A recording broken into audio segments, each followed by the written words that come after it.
Michael here. It is November 9th, 2024. You have a map in front of you.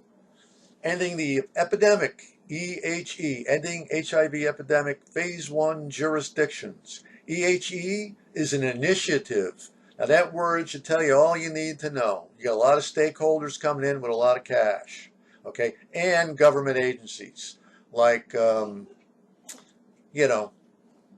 HRSA, for example.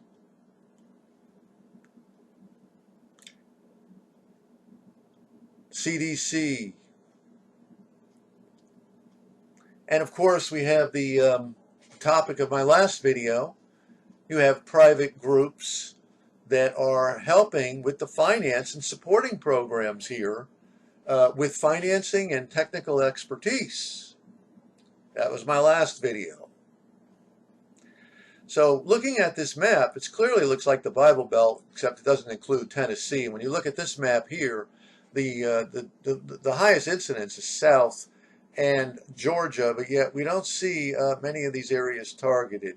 Okay, it seems to be in the center there, the heartland, so to speak. Christian territory, if you ask me, the Bible Belt area. And again, if you divide 7.8 is there, Missouri, right? Look at the odds of getting HIV, okay, is extremely low. But what you have to ask yourself, very much in the same way if you were going to take a medical treatment or a certain vaccine, you would have to look at the cost and the benefit, and are you getting any negative side effects from the promised treatment, okay? So, I wanted to share this. These are a couple simplistic maps. The EHE initiative is something that people probably should become aware of a little bit, since it's in many of your jurisdictions here. Oh, I love that term. They could have just used state, county, but they use jurisdictions. I don't know, it just gives you a legal feeling about what's happening here.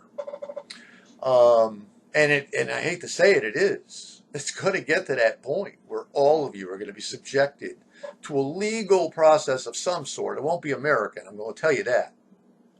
If you were ever put in a position where, well, you don't want to receive certain treatments or you don't want to cooperate with certain things that are being done.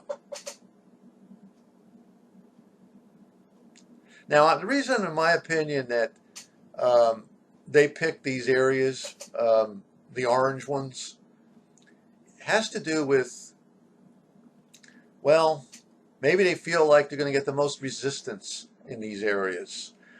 These areas are heavily Christian. Also, too, you have an awful lot of homesteaders, don't you? You get people that are on the land or into the agriculture, all right?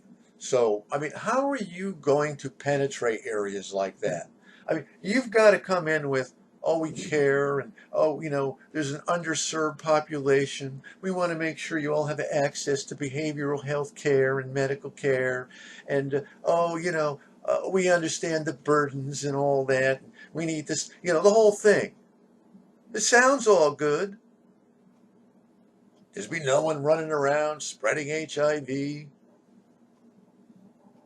Sounds good, doesn't it? Even though your chance of getting, HIV is so slim, it's like, is it really as risky as they're claiming?